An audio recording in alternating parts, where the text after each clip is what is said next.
It's okay. Those sound check. Okay. It looks like it should happen in a second when that thing goes red. Okay. You should be able to see it.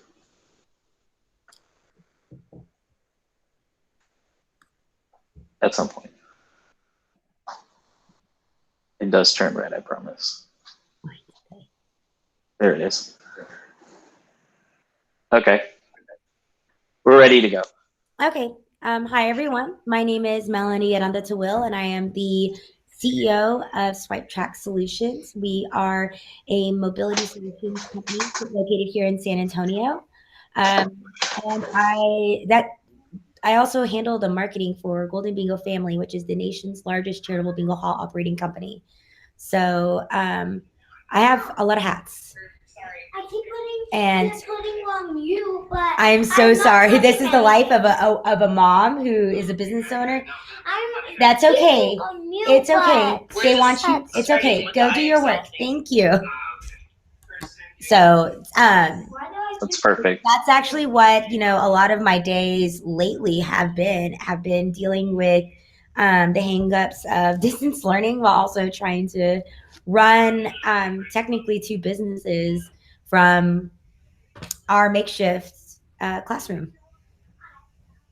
That's awesome. And so obviously personal with your kid coming in. Yeah. So I know a lot of people right now are struggling to figure out the distance learning part.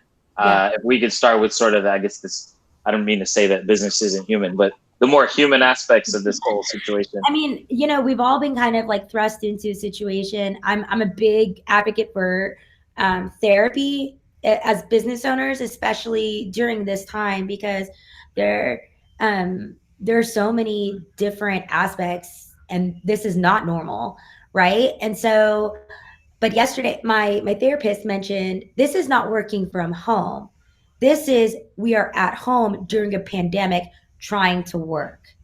And when you put that into perspective, and when you actually like recognize that we are literally just trying to survive every single day versus working from home normally doesn't have children bumping into conference calls. It normally has us with the ability to go out and network or go to a coffee shop, which we can't even do, to be able to hang out and discuss with people, or just socialize. Our socialization, for some of us who are parents, our socialization is completely with our children. And so, and occasionally Zoom calls or calls like this with Google Hangout.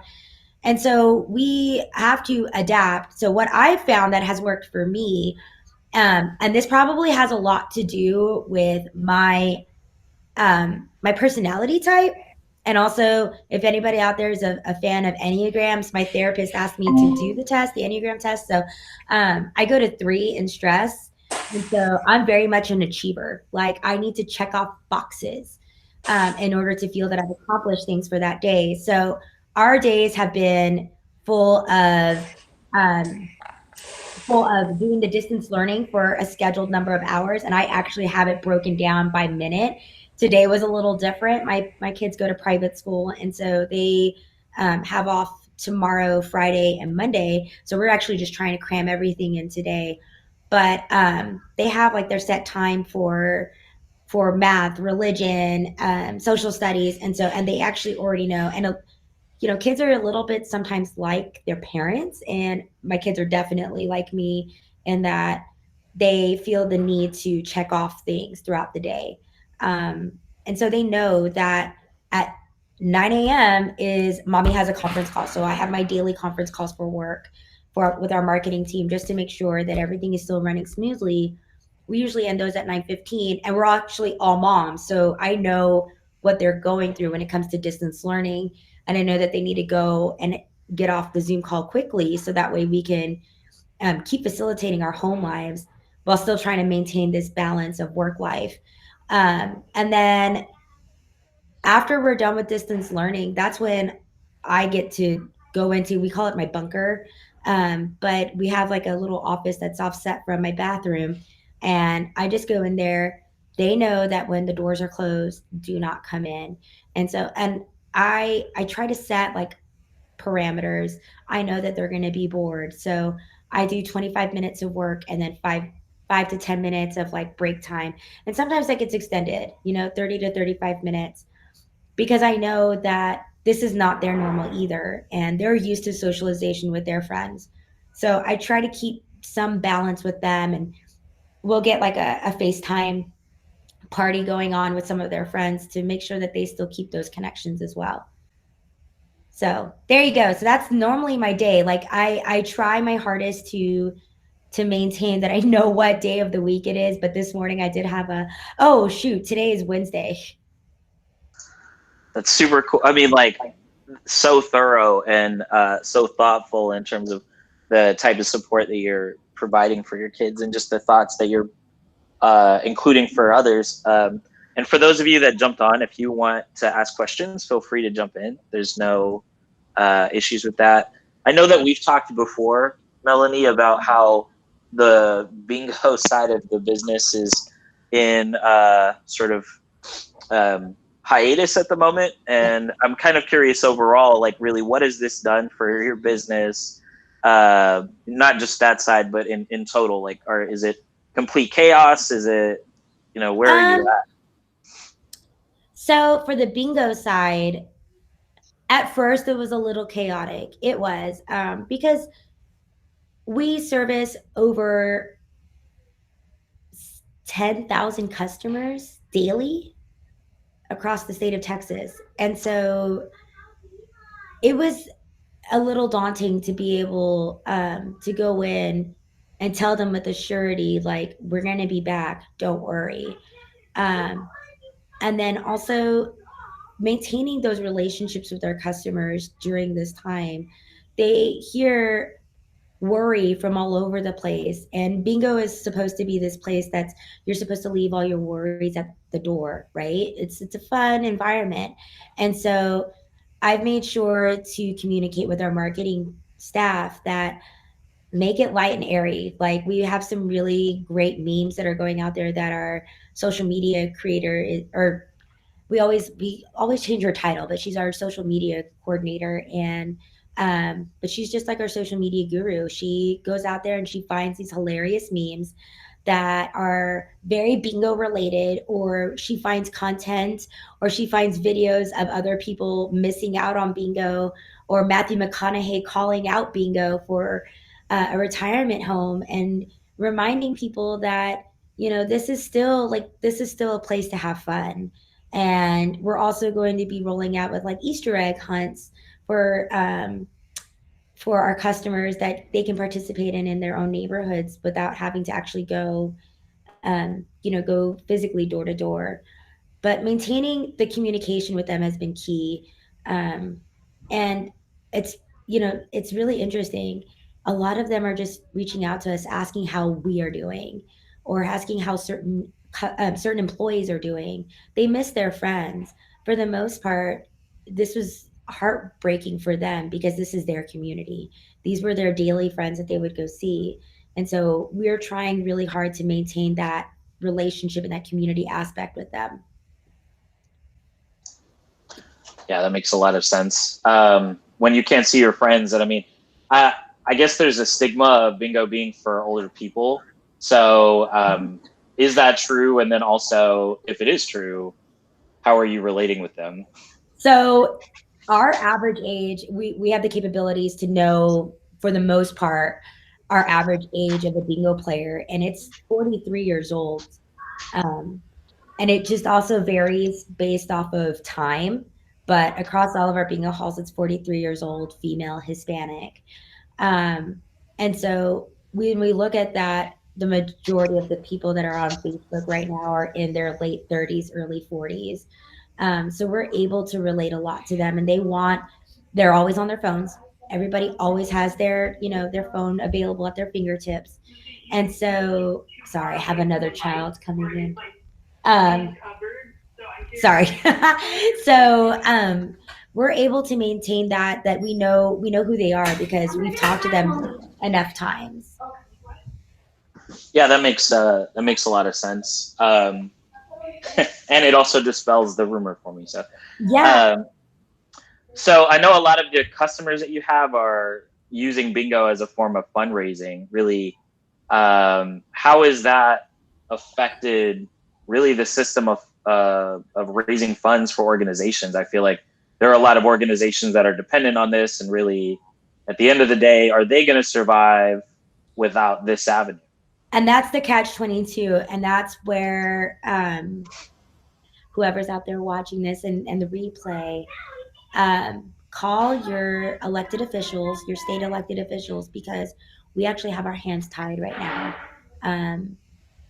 We every single day that bingo is closed, a charity loses out on, let's see, if we are closed for a quarter, they lose out on a good chunk of their operating income. I'm on a call, Lizzie. No. So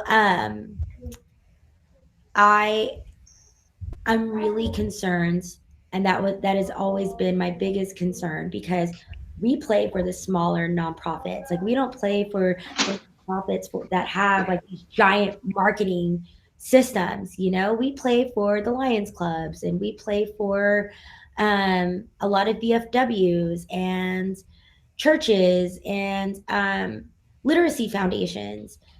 And it's going to be difficult for them, and we are trying our hardest to find grants for them, or find grants for bingo, business grants for bingo, so that way we can still make sure that they get their disbursements that they had budgeted for last year. Like, these are things that nonprofits budgeted for in third quarter of 2019. So it it's all in the government's hand. It's in the state's hands, to be honest with you, and that's the hardest part. And on the tech side of things, with Swipetrack, what is the disparity with your customers there? Like, are they consistent? Is everything on hold? I feel like the stories I'm hearing is everything's perfectly fine or everything is perfectly paused. It's everything's paused right now. We are really big in the hospitality sector. That is our largest sector, actually. So we are still maintaining relationships and communicating with them. If anything, it's actually allowed our developers time to go in and patches or add new features to software that we've developed for them, when we couldn't have, or we didn't have the time to, about 2 months ago. So that's the biggest change for us. But we feel this is not just a one industry issue. This really did affect every single industry, with probably the exception of, obviously, the paper towels and the toilet paper industry and the hand sanitizer industry. But every single industry is getting hurt, and it breaks my heart living and being from San Antonio, seeing the tourism industry getting hit so hard, and the arts and culture industry getting hit hard across the nation. But I'm very optimistic that we're all going to bounce back, and after all of this, we're all going to want to have fun again. We're all going to want to be in communion with one another and go out and look at art and experience art, whether it be in the theater or at a zoo or at a children's museum. I have a question. This is Daniela. I work with Launch SA as well, and I know, like, on the solution side, your business for Swipetrack, you mentioned that you have solutions for businesses. So I'm wondering if your customers or past customers are reaching out to you to kind of adapt to the situation. You have a lot of technology tools that you can provide.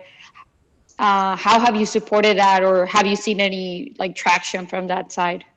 So it's a little bit of an odd position, because, like I said, most of our customers are in the hospitality industry, and so unfortunately they've had to furlough their employees that were our direct contacts. And so that has been the most difficult part, is reaching out and seeing, like, what do y'all need, when that person technically doesn't have a job right now. And so, but we are rolling out, and we are asking our customers, like, what can we implement now? What do you need? what will you need in the next 2 months? So how can, like, what are your pitfalls? So that way, when doors are open again, we can just take off and go running. And so that's honestly what we've been taking care of during this time. Reaching out, we understand that certain clients will not have the means necessary to pay for certain functionalities, and so we are looking at unique ways to make things work. And then, like, you as a business, are you looking in pivoting to maybe serving other industries, looking at all, like, primarily you're serving the tourism, or I guess people that are affected by events like this? Or are you looking internally, I mean, like, how can we stay relevant even when we can't sell, when doors are closed for brick and mortars? To be honest, I mean, like I said, there's really nowhere else to pivot. Every single industry has gotten hit. I mean, we are in the health and wellness industry when it comes to developing, to teaming up with the software developers for hospitals and for doctors' offices. But even them, they're even closing down. Like, when the medical industry is even closing down their offices, this is something to be taken seriously. Um, we've looked at every single avenue, even the transportation, the towing industry got hit hard because people just aren't going out. People aren't leaving their homes. We have a software for parking lot management. People aren't leaving. And so even our parking lot management software has taken a hit. Wow, that's yeah. I mean, you don't really think about the full scope of these things initially, but that's obviously it gives a full scope right there. Yeah. So, I mean, how do you decide? I think this is a question that a lot of people maybe going through right now. How do you decide whether it's time for you to maybe just close up shop and, bunker down, or kind of keep going and try to grab as much revenue as you can, even if it's maybe not at the price that you normally would charge? I think because we've been in the business for 9 years, we have the cushion that we do, because Fred, my husband slash business partner and president of Swipetrack, he and I have both made some very strategic moves over the last 9 years that we have the flexibility to be able to stay afloat for a certain amount of time. Are we nervous? A little. The PPP rollout was not as smooth as a lot of people were hoping for. And we're still, working through some kinks and going through the motions of all of that. And so we are taking everything day by day, and we're staying really focused on what our core system values are. We tried really hard not to spread ourselves thin. We did that at the beginning, where we would do software development for anybody who would come along. But let's face it, right now, people don't even have the money to think about software development right now. And so really, there's nowhere else for us to go. And that we've already made a name for ourselves in bingo hall management software solutions, and transportation, and also in the retail industry. So, but retail's closing up, warehousing is closing up. So we're just, like I said, we're still in communications with everybody daily. Some places are a little bit more optimistic than others, and we're just hoping that everybody stays home, so that way everybody, like, offices and businesses, can open back up as soon as possible. And when you think about the journey that you took to get to that point of stability, I mean, was there something that you read that really kind of triggered that for you? Was it mistakes that you made that really helped you get on a track to, call it, sustainability? If you think about, if you were, if this was when you were starting and you knew what you know now, kind of thing, is there anything that you would be doing differently? If this is when we were starting, we would be under. Like, I already know that, but that's because of the amount of payroll. When we started, we did not take a salary for 5 years. Actually, for 7 years, we didn't take a salary from our business. We chose to invest all of our money into our employees. and make sure that they have the best healthcare, the best of everything out there, and that we can hire and maintain talent that were really great. And we've been able to do that. And so when I look back at the very beginning, that's just always been our mindset has always been leaders eat last. And so we want to make sure that our employees are comfortable and they know that tomorrow they're going to have a job. Um, we are small enough to still know that everybody's a human. And this is, if anything, humanized Fred and I a lot more than probably we would have been had this not happened. I mean, we were already pretty still in touch with all of our employees, but we've been able to recognize a lot more like this is a difficult time for them. Some of them might be handling this in a different way than others. I am naturally an introvert, so this is like, okay, I can't go to soccer practice, or I can't go to softball practice with my daughter. But I know that some people are getting really anxious, and we're just trying to maintain that level of stability with them. And for your employees, I mean, that you've talked about how business is sort of at a standstill. I guess if you see that there's no work coming in, doesn't it? It kind of gives you a little bit of worry if you're still valuable, if you still have something to do. So, what have you kind of have them do, or how do you comfort them in that? So this is actually my favorite thing that we've been doing is that we've given them this opportunity, and we've been searching basically night and day for free courses online for them to shore up some of their skills.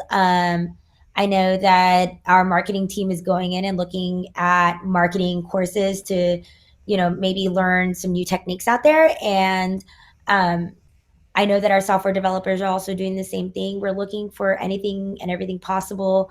And we hold daily calls with them to make sure like that they're still on track doing things that we've been needing them to do. We are still doing manufacturing of our bingo hall hardware. And so, that's still going on. And because it's only a 2-person team and they are literally on the opposite ends of a building. And so, and they don't encounter really anybody else in the office during this time. So there's still business going on. It's just revenue is slow to come in. Yeah, that makes sense. Well, and a lot of people are really struggling to figure out, how do I pay the essentials when the revenue stops? I mean, and you talked a little bit about PPP. What kind of assistance have you looked for? Or what have you seen other people take advantage of? And, what would you recommend, I guess, is what I'm getting at for others looking for help right now?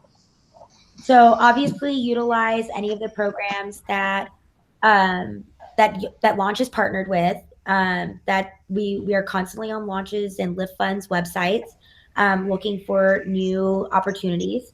We're also on the MBDA's email list.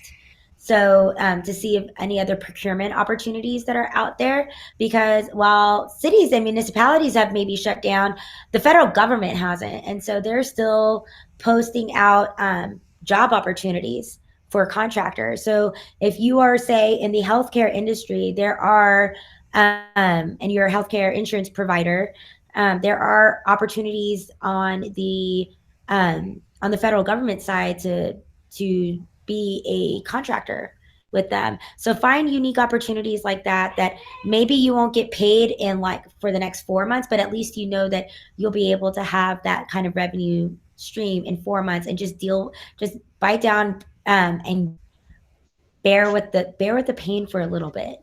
So if anything, this is going to make us all a little bit more creative in how we make money. And then in terms of the future, have you stalled any of your plans that you had for this year, or how have you kind of adjusted your annual goals, and how do you keep your employees like still motivated and and making just changes internally for projects and all that? We're actually super lucky. So this is where I said earlier, when we were very strategic in how we hired people, we wanted people that were smarter than us. I always say that we wanted people that were smarter than us. Um, I may challenge them on some thought processes, but I want to hear them work through their way of thinking, and I usually go with their ideas.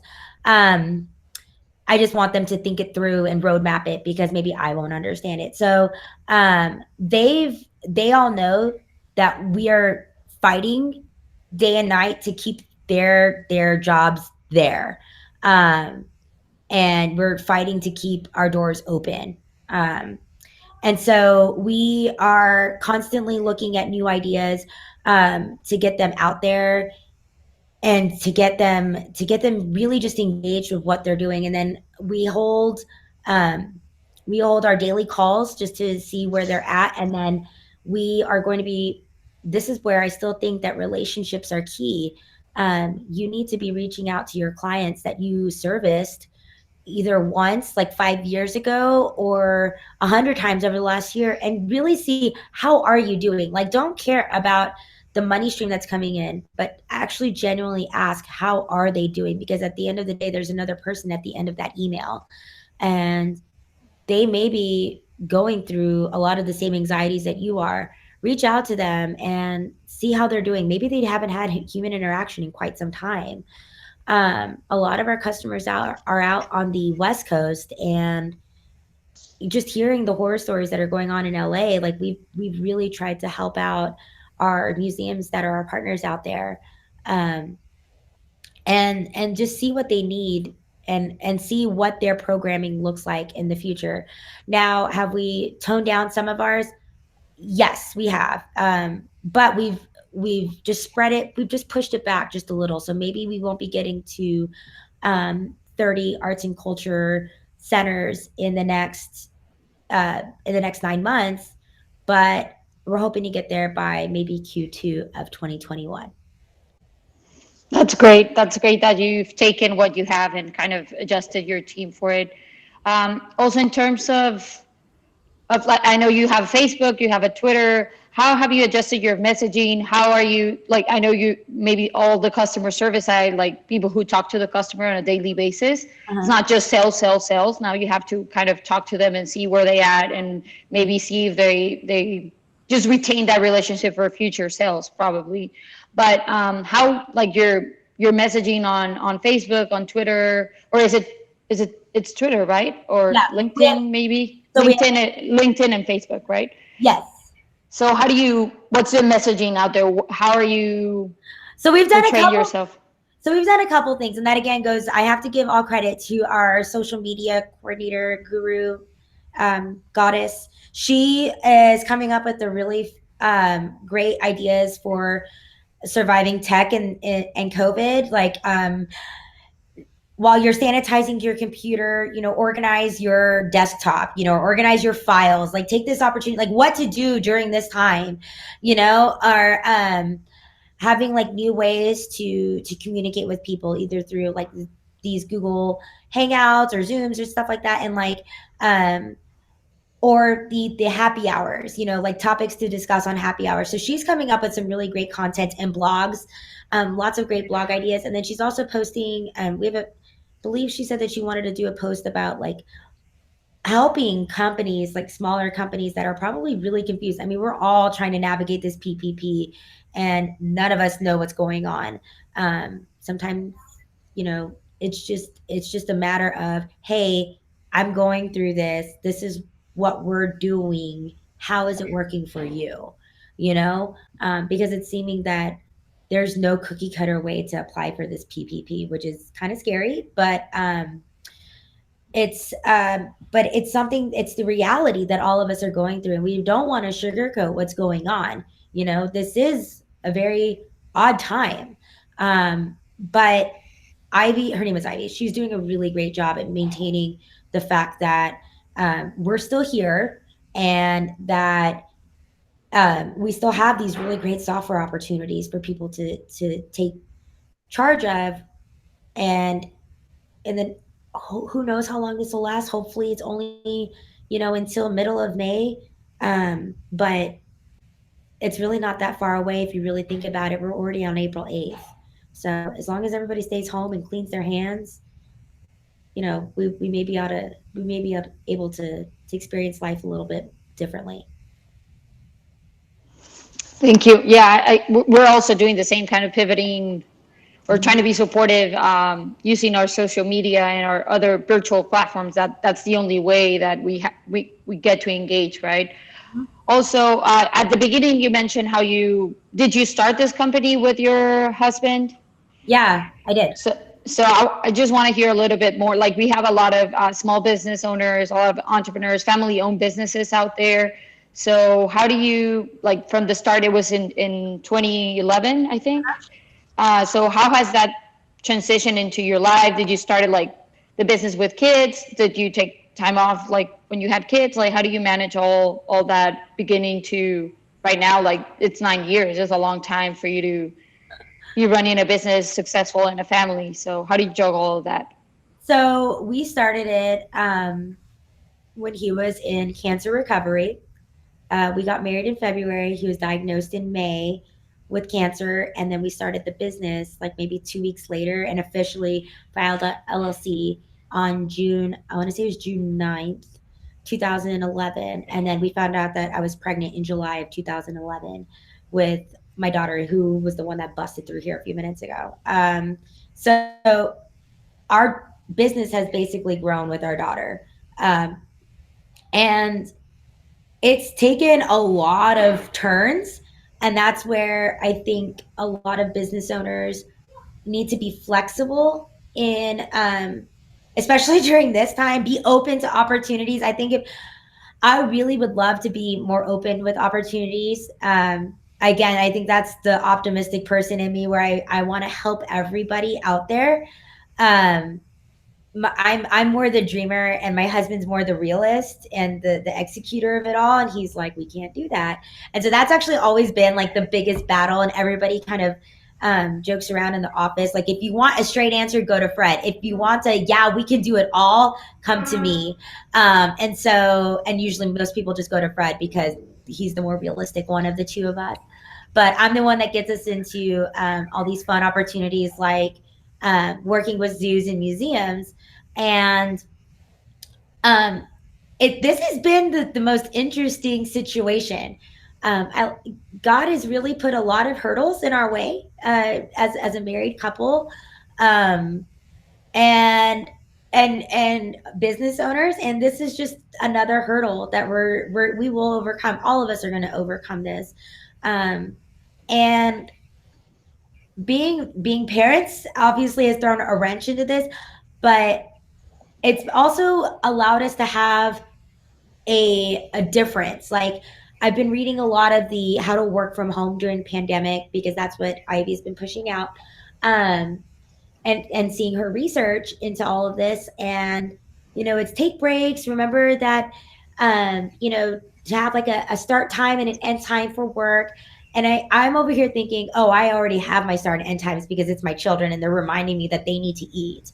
And so it's stuff like that where I'm actually really thankful that I have two kids that will interrupt conference calls to remind me, like, oh, I'm still a mom. Like, while I have my business and I love it so much, I'm also a mom, and they also interrupt my husband. So I shouldn't be saying that it's just me doing all this.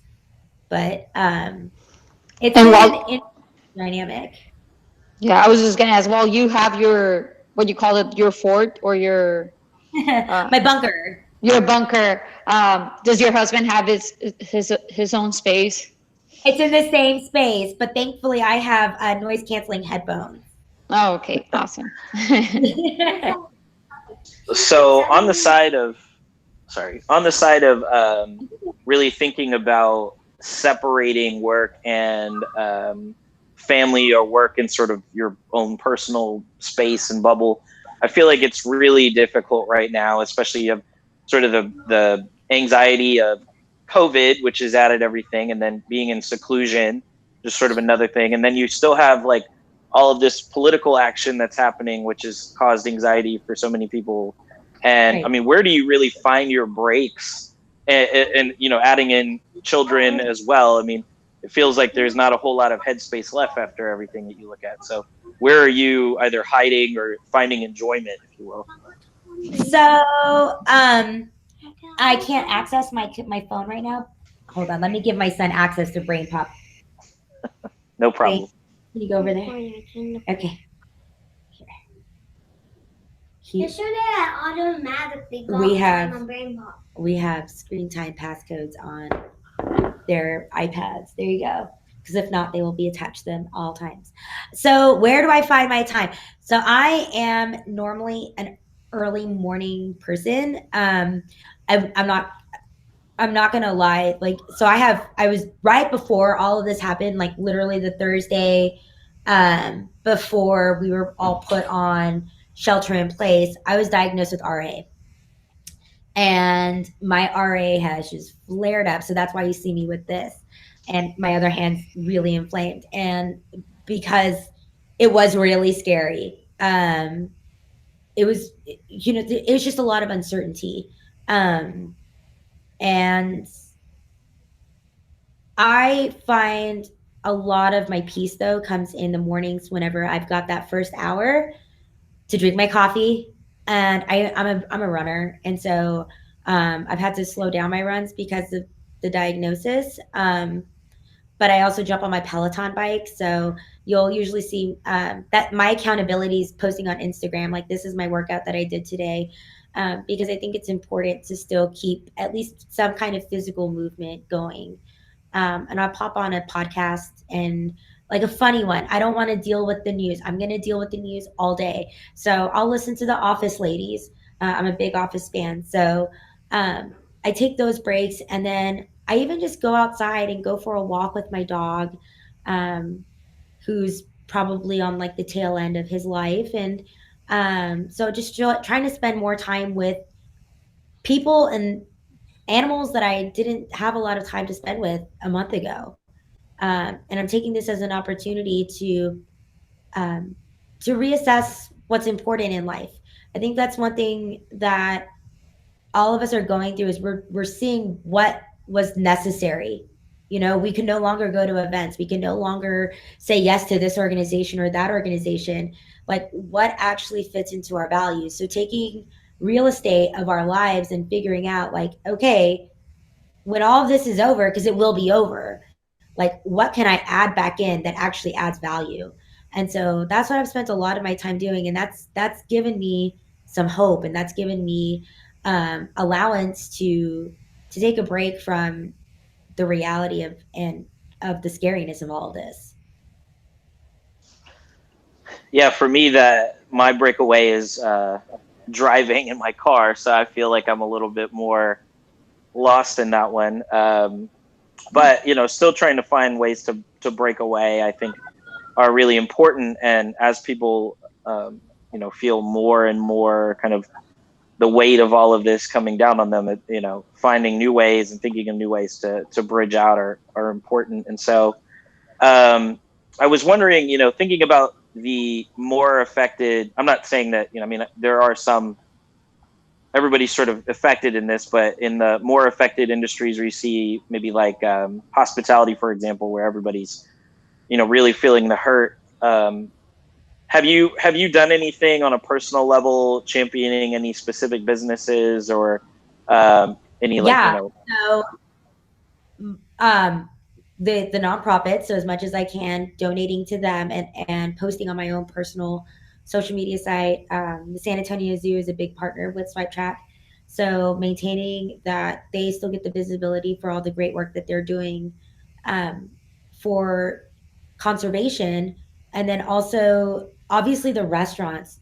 Like the restaurant, I feel really bad for specifically that industry because there's nothing more intimate than food, right? So, and it's really difficult to hear some of these restaurateur stories, hearing that some of their chefs are scared to come in, so they just won't, or they quit.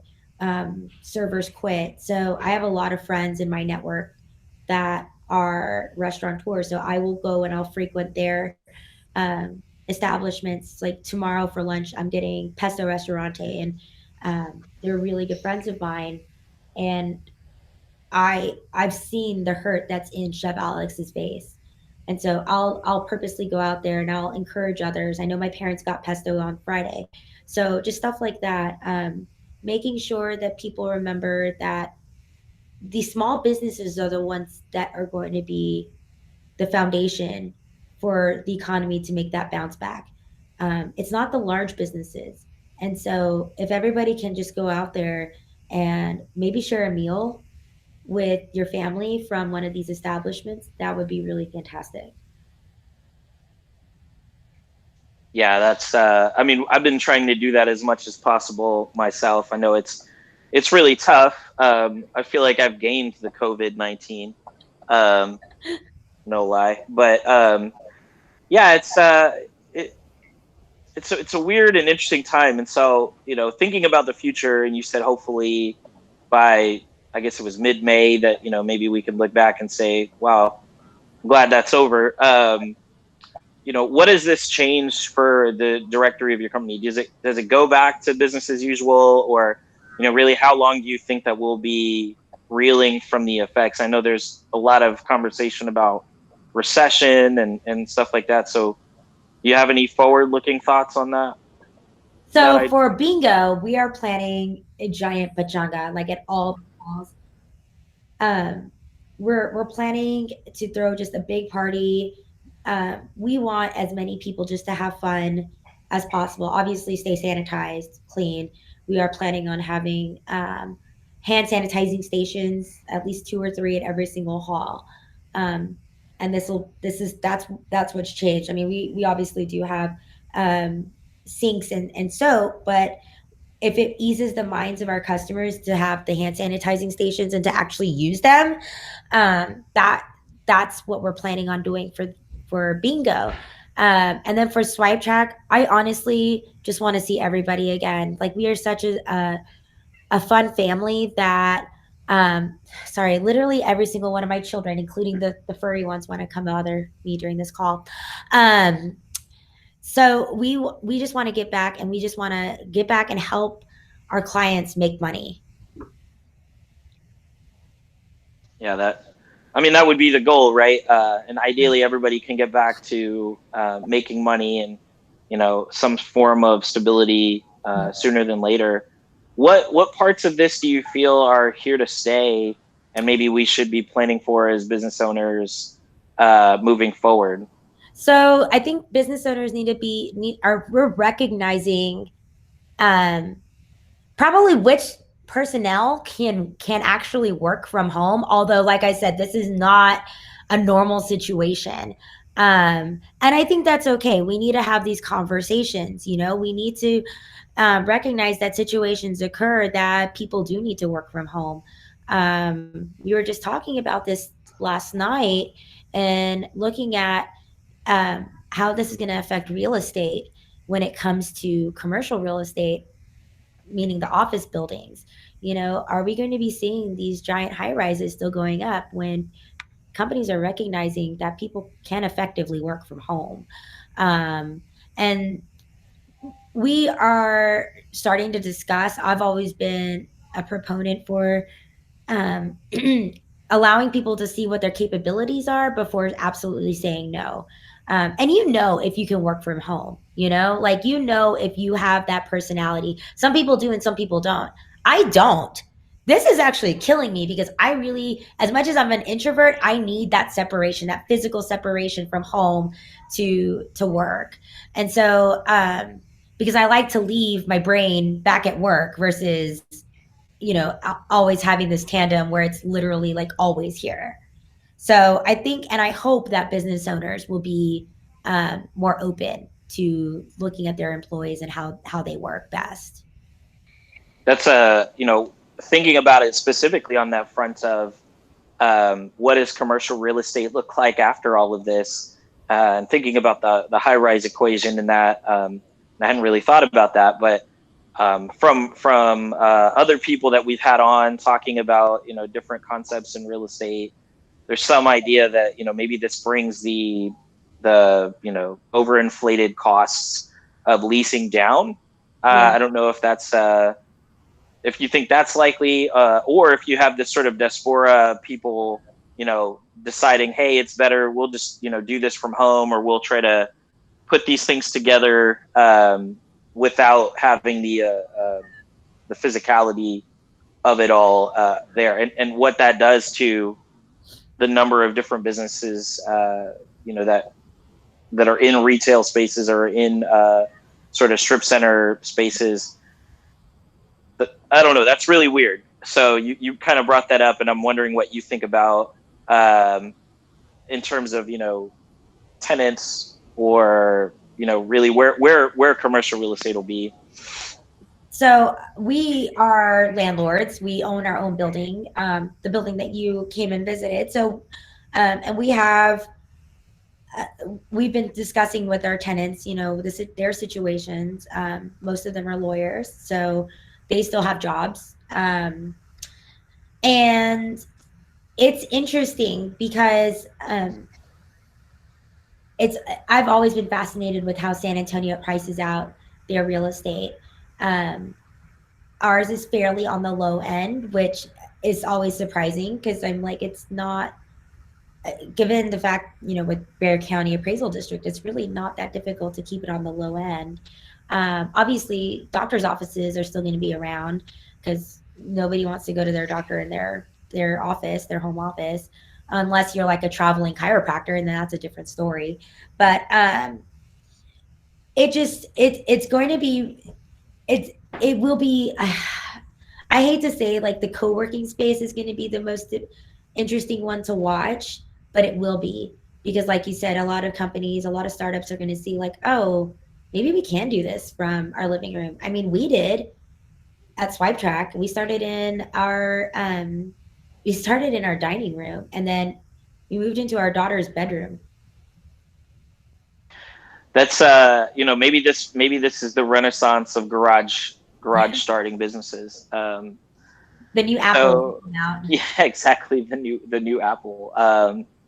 So thinking of that, so much innovation can come from times of disparity. Like this, I think this is a good time to maybe think outside the box, or zig when others are zagging. Yeah. What kind of innovations, or really, where are you challenging yourself, your company, to do something different? So this is where it may not always be smart to be business partners with your spouse, because they're obviously going to have a differing view. But I'm also really thankful for that, because I have somebody that I can bounce ideas off of. And I am a constant journaler. And so if I come up with an idea of like, maybe we can do this, maybe we can do that, and like, we'll try to tweak it as we go along. We're, I guess, really lucky that both of our families are also entrepreneurial families. So, and they're also both still in business during this time, and they're still working. So we all kind of just come together collaboratively, and we discuss different ideas. I can't say anything out loud yet because we haven't been able to finesse anything. But we're hopeful that we can come out of this with maybe some new products after all this is done. Yeah. Well, and it's also, I guess, important to say, you shouldn't pressure yourself to come up with some sort of golden nugget at the same time. So. Yeah, like, keep a journal handy, and if you have an idea, jot it down, flush it out, talk to people during this time. This is a great opportunity to bounce ideas off other people, because we're really not doing anything, are we? So we have all the time in the world right now.